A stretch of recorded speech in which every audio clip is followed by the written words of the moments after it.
Time Bandits. I'm flipping the view screen. Hello.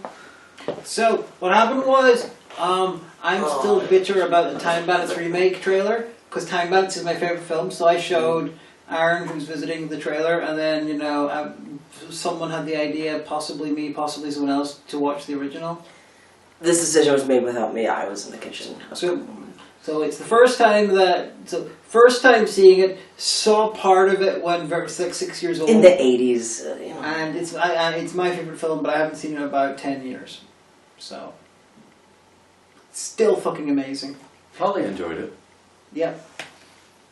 Oh, it was a very good film. Yeah, it had actors in it that we knew of, and we were like, oh, look, it's that person, and then immediately pulled up IMDb, like, oh, yeah, they're dead. Oh, look, it's that person, and immediately pulled up Project U-Tree. It's about 45 years old, so the fact that most of the actors are dead is not the massivest surprise. There's only one young actor in it. That's a good point. Jim Broadbent's still around, Michael Palin's still around, Gilliam's still around. I think the worst I ever had of that was The Unashamed, when I watched it with you, and I was like, oh, everybody in this porn is dead. Porn of the damned. No, so there's kid, Kevin, no. Not The Unashamed, this is Time Bandits. There's no kids in The Unashamed. It's about a little boy named Kevin McAllister, and his parents really love capitalism, so they leave him home alone. It's a metaphor! Yes. See, I'm being quiet because I have a lot to say about it, so I'm letting other people talk about it. Well, I mean... let's go back in time. Look, holy shit, we've been doing this for well over 10 years. 2009 was the start. Oh my god. Let's go back to 2012 when I was involved in the Backseat critiques on the regular. That wasn't a long time ago. I normally do a really stupid sounding summary. So the kid and weird stuff comes out of his wardrobe, like a knight on horseback, and then a bunch of small people. And Lisa Kudrow. Oh no, that's the crap one. Oh, come on. I mean, she's not Gwyneth Paltrow, so we have to give her credit. So I have no problem with Lisa Kudrow as a person. I always get the two of them. I'm just annoyed at the remake existing. I'm annoyed at her typecasting. She plays the same character in everything. She's always a bit spacey. Ever since she played Phoebe in Friends, every appearance I've seen her has been slightly spacey and bossy. What's she been in recently? She was in The Good Place where she played slightly spacey. Oh, she played Hypatia. Yeah. Who Rachel Weisz played in Agora. Oh, Hypatia of Alexandria, one of the last pagan sort of science geniuses before the Christianization of the Roman Empire, and she ended up being murdered brutally by Christian fundamentalist loons, and Midwestern American evangelical Christians. And then centuries later, the story of how she was murdered brutally by Christians, while being a pagan, was reinterpreted and rewritten to be the story of St. Catherine being murdered by pagans in the same time period. Because St. Catherine didn't exist. So Hypatia, her murder was basically turned into propaganda for the people who murdered her. Anyway. That wasn't in the film, Then that became the Catherine Wheel, the famous firework.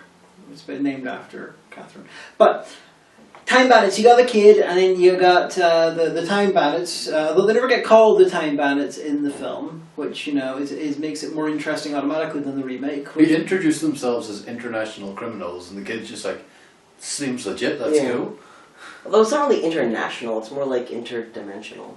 Plus the kid, to be fair, he got dragged along with them, and then he's stuck in the Middle Ages.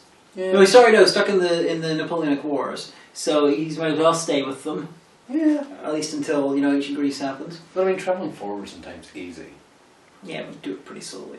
I don't think it would last very long, 200 years, though, to with his parents again. Yeah, that's some good life advice. I can't remember where I read this, but I know that it is true. So according to physics, we move through the dimension of time at a rate of 1 second per second, right? That is a universal constant. You can't change that without physics breaking down. So that means that no matter how long any given day or event seems, eventually time will pass and the day will end. I tell myself that every workday. Very deep. It's not deep, it's just true. Anyway, So he goes along with the Time Bandits, who are a bunch of amoral, kind of incompetent criminals who are on the run from God, who they've stolen a map of all of the flaws in his creation. Basically... Amoral and asymmetrical. Yeah. And they're using the flaws, these holes, to get from time period in different times and places so they can rob stuff. With no indication of what they're going to do with the stuff that they rob. Yeah, like, who are they selling this stuff to? Like, what are they buying with money? Yeah. Considering Kevin's bedroom is basically heavily indicated for their first visit, I don't think they worked that part out yet. Why do they have a series of robberies planned whenever after the first one they're carrying pretty much capacity? Until Robin Hood steals it. And then they get sort of... it gets hijacked by this idea of going to find the ultimate prize, the most wonderful object in the world, which is in the fortress of ultimate darkness in the land of fantasy, imagination. Yes, and The Age of Legend. Age of Legends. Yeah. This idea is implanted into one of the Time Bandits' head by the manifestation of all evil. David Warner. Who inexplicably in the cast list is called the evil genius, and so, when in the film he's just referred to as evil. And so he's supposed to be the devil, isn't he? Or like a go-go Inspector Gadget kind of Well, they do specifically say the supreme being, do you mean God? Well, I don't know him that well. So I think they're avoiding saying it's the devil. It's that... He's basically the devil. Fill-in spot for whatever your pantheon may be. You were right about what you were saying, or someone said he was basically like a prototype of a tech bro. It's a good description. I think that was Eric. Yes. Because he was like, technology is fantastic. I mean, like, lasers are better than butterflies. And I was like, oh, he'd be flocking crypto on Twitter if it was now. Well, I just really enjoyed him, like, standing over the scrying pool and saying, "Start mind control! Stand by for mind control!" We're going to mind control that yet, I absolutely love the fact... Actually, no. 1981... executable files didn't exist yet, did they? There wasn't a .exe. You would have to. You'd have to, because we had a Caper 2. That was the first home computer we had, and that wasn't until 3.1 come out. 88. Yeah, no, that's really the biggest .exe boom. Not .exe. So sorry that joke wasn't there. Mind control tape being put into the tape deck of the PC to decode the program and run it. No, /dir. Rude. Oh, that's a basic joke. It remains to be seen. That's a basic joke.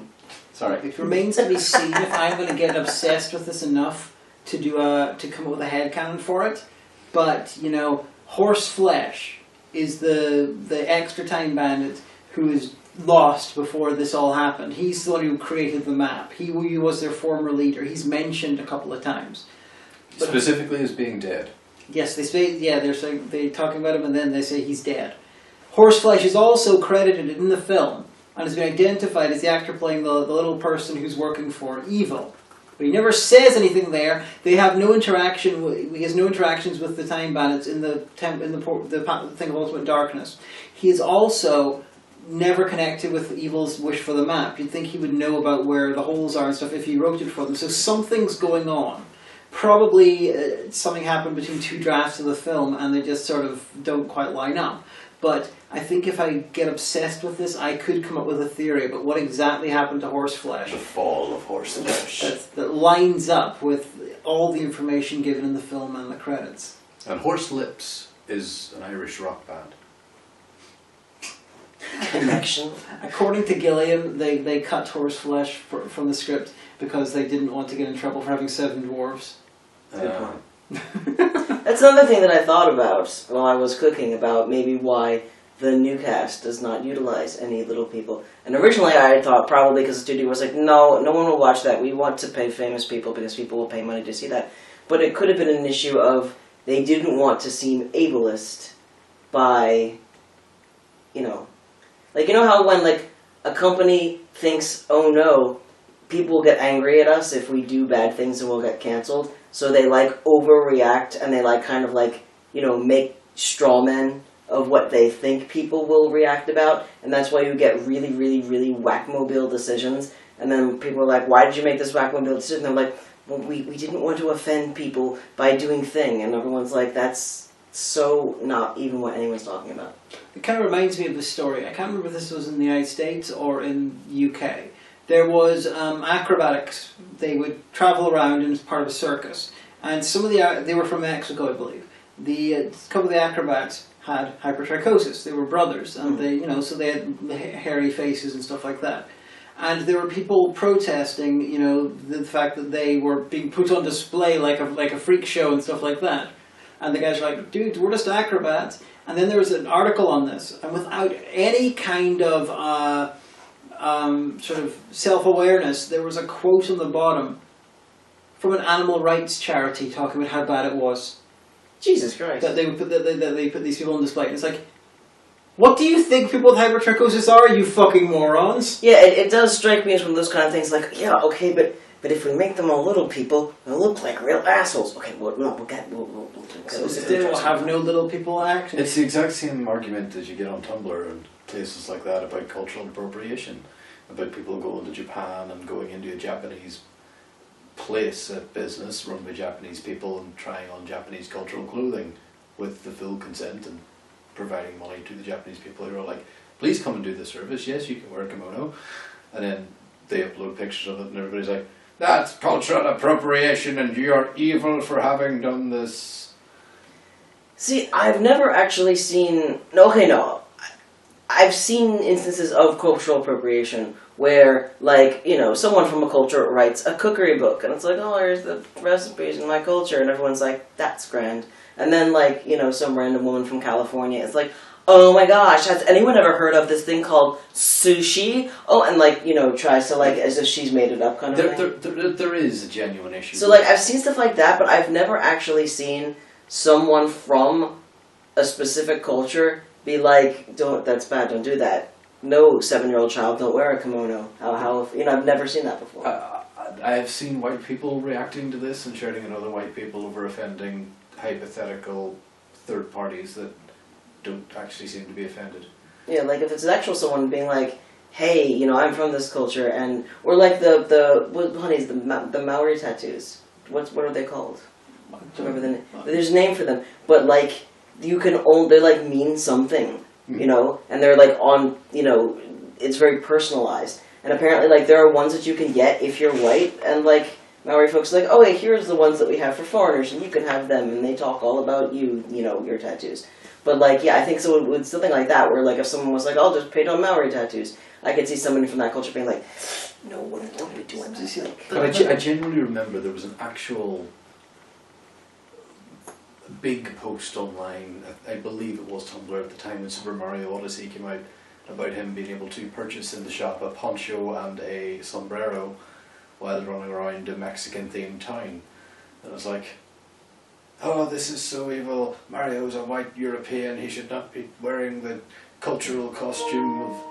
And then it took actual Mexican Tumblr users weighing in being like, oh no, this was great, no, we're very happy to have seen this made us all so happy, to quiet them down. It's just like, nah. Well, the difference with little people is that they don't have a country that they can so they don't have a local film sort of thing. So the little people are a diffuse population, a bit like gay people, or a bit like queer people, or any number of minorities. So it's not a one-to-one, but it's a comparison. It's a similar attitude, is what I'm saying, to what you've been describing of trying not to make these errors that are just being so afraid of making a misstep that you so drastically overreact that it's completely in the opposite direction. I think it's possible, but at the same time, I noticed that one of the official versions of the trailer for the remake doesn't have comments.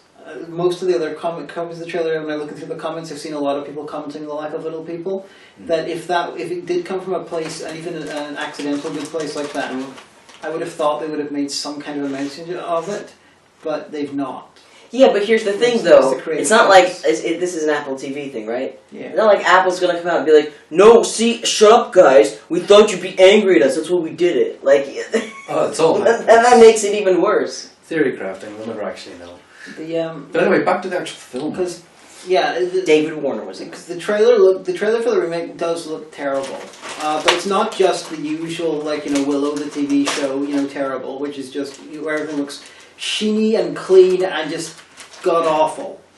This one, you've got the lack of little people really bothers me in the remake, because it's one of the few films which has little people playing the heroes and the main characters, and it's just galling coming from Taika Waititi, who had the whole history of pushing for but what I'm saying is for pushing for representation for other groups. And what I said before dinner was that you don't know what his contractual obligations are. It might be that he was like, hey, this is what I want to do. And they were like, yeah, well, too bad you signed a contract saying that it has to be what we want. And you're, Yeah, if it's a situation where he was being forced by Amazon, then if he doesn't say that, then we can't find out about that. But B, he should have not made it then. As far as I'm concerned. Just hold on. I'd rather be taken to court for breach of contract. I want to point out this is the cracking of the left. Can we all just confirm that we are all of the opinion that the film was better for having little people in it? Yes. Yeah. Let's You don't understand what my life is, because we'll watch a trailer for something, and then it will be literally 40 plus minutes of, I don't understand why they didn't do everything that I thought that they should do. Oh, there's probably really good reasons, like budgetary reasons and logistics. No, it's just because they're bad at this. And I was like, yes. But you don't know. This is like... I'm getting over... Fundamental attribution error. I'm getting overconfident because I'm constantly getting proved right about Doctor Who ever since Russell came back. Those are different things. I need a name for this concept, because this is like a level above Doilian Watsonian. Okay, anyway, yes. the film is fantastic. Sean Connery doesn't slap any women, but he does give one an incredibly dirty look. I actually love his interplay with his wife in this, because it's all references to Greek mythology, because Sean Connery's playing King Agamemnon from Troy, who gets brutally murdered by his wife. And so he has a bad relationship with her, and it's like, ooh, references in there, nice one. Well, it's a good thing your man, the wee boy, didn't stay, because he probably would have been murdered as well. If I recall, why was Sean Connery also a fireman at the end? That was Sean Connery's idea. I don't think he came up with a reason for that. But then again, you have Michael Palin and Shelley Duvall playing, two similar characters who have the same names. But that was the personification of evil's fault. No, they were just real people there's time to run into. Oh. Oh yeah. That was weird. It was weird. It's because a lot of He had a lot of personal problems. Because a lot of Time Bandits is basically Monty Python-ish sketches sort of put together, kind of like the Python films, where, just the film is just getting you from A to B into these sketches. But this is what Monty Python would have been if it was just Gilliam and Palin, because they wrote it. So some chaotic evil assistants of the creator god of this universe have stolen the map of where all the time holes are and decide to go on a robbing spree and kidnap a child and bring it with them. Well, they didn't kidnap him. They sort of He sort of got stuck there. Well, they definitely kidnapped him from Agamemnon. Well, yeah, that part, but he was already part of their gang there. They didn't confirm that he wanted to stay with Agamemnon. Then again, the Time Bandits also might know what was going to happen to Agamemnon, because there's a lot of murder in that story. Well, they didn't know what was going to happen on the Titanic. Well, they didn't realise they were on the Titanic. Oh. They possibly didn't notice. This one's great. Kevin would have noticed they were on the Titanic. Yeah. See, clearly none of them noticed, because Kevin would know. Well, he was in a slump. He was very sad. He's like, oh great, we're going to die. This is fantastic. I like this. I can be reunited with my adopted dad, Sean Connery. Yeah, and also, his parents were very, the parents from Matilda. I mean, the book. They died, though. Yeah. Right at the end, after everything that happened. Because, as Gilliam said, the kid does not need the parents anymore. After his adventure, he is grown and mature enough to go off on his own. But why not just let them die in the fire? Because exploding them is much funnier.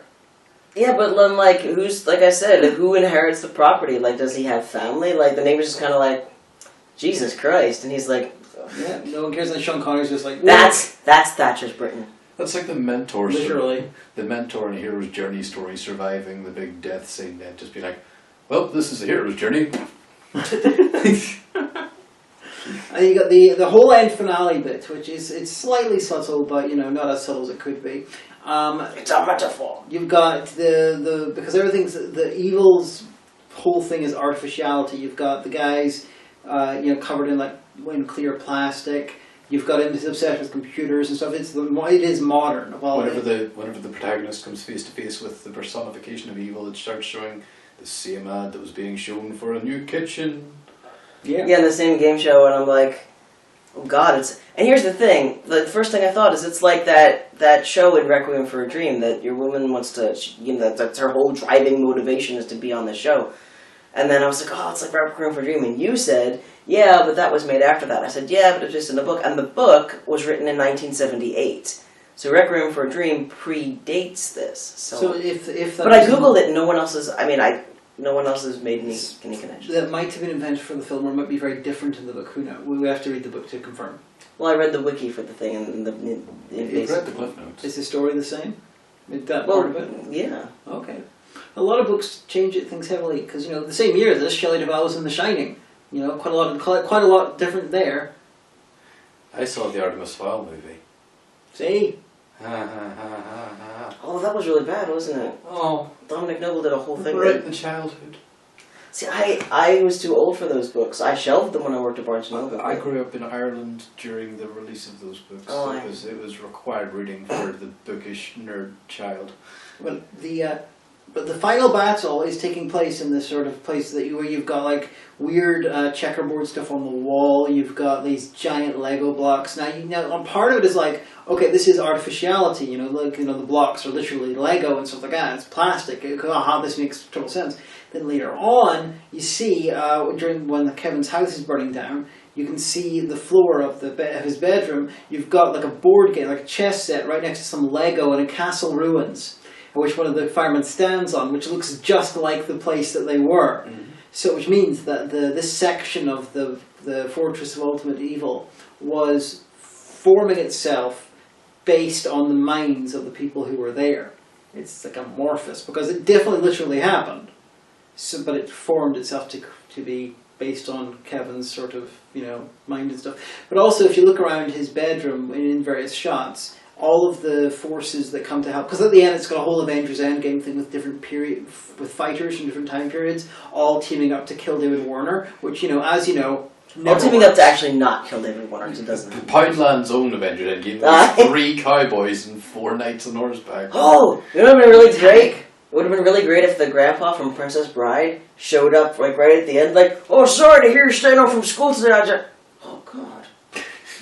So you got all of these forces are there in his bedroom. So things are they're really heavily mixing imagination and reality, because this is the first part of Terry Gilliam's Imagination trilogy. It all fits together very cleverly. But I gotta say, you see, this film is proof that no one can kill David Warner. David Warner, the Cowboys try to kill him, tank tries to kill him, spaceship tries to kill him. You've got the Greek archers try to kill him, the knights try to kill him. In fact, Batman could have. The only 2 things that can kill David Warner, as proved by this film, is A, God, or B, David Warner, because he died of cancer.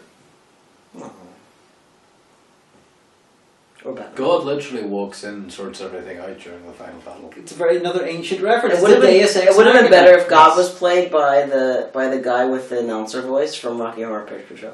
Oh, Charles Gray. Yeah. Well, Ralph Richardson, who played God, was one of the mid-20th century Britain's sort of great actors, him and Laurence Olivier, so that was a real get for them, of Ralph Richardson playing him. Why was the game show host wearing a medallion? That I don't know. It's probably because it's very early 80s. And looked like he was had a quest of great destiny. And that was future Oscar winner Jim Broadbent.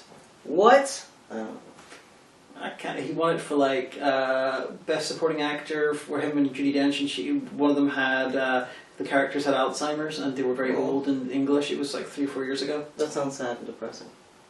Jim Broadbent, unironically probably the biggest actor in the film in the long term, modern day. Go figure. I don't know, Sean Connery's a legend. That's true, but right now, he's in Broadbent. He's in like, you know, all these high-end dramas, which is odd considering in the 80s he spent all his time doing like, you know, silly comedy skits and stuff. The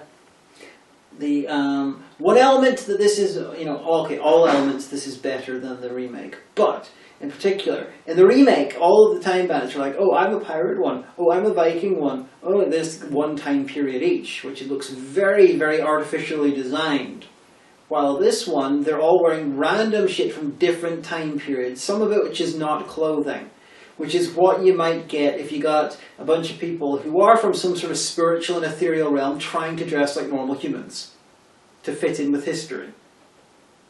So it shows the level of thought put into this compared to the new one.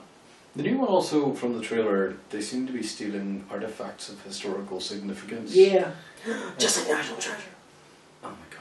On this one, they stole the Mona Lisa, but you know, it just happened to be there when they were stealing a lot of other stuff. Oh, The trailer of the new one, they're like deliberately going after the Trojan horse, and it's like, but the Time Bandits, they want money. Yeah. Although the Mona Lisa is a lot smaller Yeah. than people think. I saw a YouTube video of people looking at it. I'm like, oh, it is really small. I saw it. Yeah, I saw it. Well, I haven't. I got searched on my way in, I've never been to and France. I had 6 lighters on my person, and the security man was not impressed. Oh. He was like, why do you have so many lighters? And I was like, because they were sold to me by the people outside. I seen the Rosetta Stone, and I was elbowed to the side by a French teenager who was trying to take a selfie with it. I was like... What's your story about hating the French, though? I usually find them pretty admirable in the fact that they are willing to... They never forgot that their most defining cultural moment was when they, you know, rose up against rich assholes and guillotined them, and, you know, I gotta respect that. That was just last week. They did Da-da-da-da-da. They did guillotine the people that decided to rise up against the rich assholes and guillotine them. They guillotined some of them. And they defeated the far right last week. Yeah, they did. So Yay, France, well done. And they didn't guillotine Macky de Sade. like a little teeny French like. Fun fact: Macky de Sade was going to be guillotined. You know, the guy who the word sadist was named after. He was in jail for it. Oh, I remember this. Yeah. But he had a fever, and so they marked off the doors with an X for who's going to be executed that day. But he had a fever, so they allowed him to open his door to get fresh air. And it just so happened that the X was on his door. It gets covered. They can't see it. They walk past him. He survives. Then a couple of days later, the terror ends, and he's like, "Oh well, somehow got away with that." Off to other escapades, he said. But in Prague, they just threw them out the window. But yeah, Time Bandits is fucking awesome. And as Robyn said, you know, I feel like I understand you in a more intellectual and intrinsic manner now. I might probably. They were asking me to choose between terrible films, and they introduced them all as terrible, bar one, which we already watched. And they were like, but my favourite film of all time is this one. And I was like, why don't we just watch that one? I'm like, yeah, I haven't watched Time Bandits in ages. Yes. I mean, yeah. It was old. It's a romp. There's only one part I would say is aged badly, though. We're going to have a lynching. Let's have a lynching. Oh, that was great. Yeah, like lynching is not a racist term. Lynching was white people were lynched. Yeah, I know. So it's a perfectly historically accurate term for whether they're going to try and hang someone and going to try and hang evil. Fine, you know they fail. Yeah, the context we hear it in mostly nowadays makes you feel like but as a historical accuracy bit of dialogue, it works. Oh, it's not wrong. Well, it is wrong. Plus, you know, evil's whiter than most other people, so it's fine. Yeah, mine was kind of pink though. And to quote Brennan Lee Mulligan, the villain is always capitalism. Yeah, yeah. Yeah. Although, why do you have a scrying pool if he was like Mr. Technology? It was a digital pool. It was not. I get the feeling, based on the trailer for the remake, that they're taking these inconsistencies that in the film do not make sense. Like, why is the wall suddenly do that with Kevin's room? Never explained. Yeah, why It just is it like happens. he see the night before they actually steal the thing? Yeah, you got these things which are not explained, possibly deliberately, possibly because they didn't give a fuck, possibly they didn't notice. God explains some of the way at the end with Because God. Yeah. But the trailer, I got the feeling that they're trying to explain stuff because they refer to his bedroom as like a time eddy, so they may well be trying to fix things by making it more coherent and consistent. And it's like, dude, it's meant to be imagination and fantasy. Yeah, but here's the thing, again, that I think you're missing, is the fact that Terry Gilliam could do what he wanted to. Mm-hmm. And he'd be like, this is my artistic vision, whereas this remake is, again, being paid for by a studio that doesn't want that kind of, not unstandardized, but uncontrollable, chaotic stuff. You know, like... I agree, they shouldn't have remade it. The point, I have no opinion one way or the other. Look at the period of cinema where they didn't... want to make money, and... I agree, they shouldn't make money. And I think that it wasn't... I don't think they thought, oh, you know who we need to really attract to Apple TV? Fans of the film Time Bandits from the early 80s. There's not that many like, of them. Yeah, exactly. So it was like, here's an IP. I think we could really redo this to make it a lot more child-friendly and to make a lot more money. It's incredibly child-friendly. I So wrote that film. I think I've solved all of the mystery around why it's not the way that you want it to be. It's because Apple wants to make money. That's almost definitely So it. the bad guy is capitalism again. They've taken this thing which is unique, which is interesting, which has It's a metaphor. It has texture and character, and it is its own thing. And they have sanded it down, and they have made. And they can get Lin-Manuel Miranda to do the lyrics. It looks like an MCU film. Yeah, but everything does these days. Yeah. This is the one thing that always irritates me in remakes, or sequels in the same universe. If they take something interesting and they make it generic, that's the biggest sin in a remake to me. Well, Jermaine Clements is involved, and he's pretty creative. And I like Clement, and I like Waititi. Waititi, admittedly, with Thor: Love and Thunder, he was a little bit up his own ass, but Clement is a perfectly fine performer.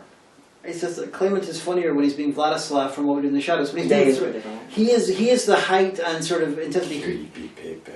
He can be intense and threatening, which would have been fun, and which I think would have worked better with Evil. And unfortunately, he's just being Jermaine Clement, the sort of the silly guy. I'm like, oh. Maybe he likes it. Maybe he's just living his dream and He his passion. probably does. Hollywood just should stop remaking British things.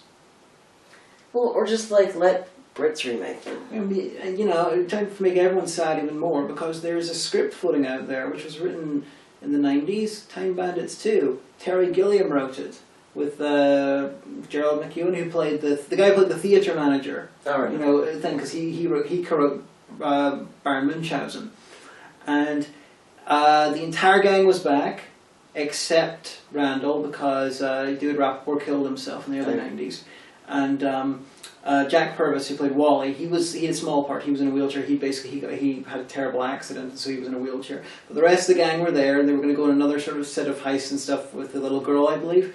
I never read the script, but it's floating out there. They could have easily had that, but no. Again, I think it's money. Probably.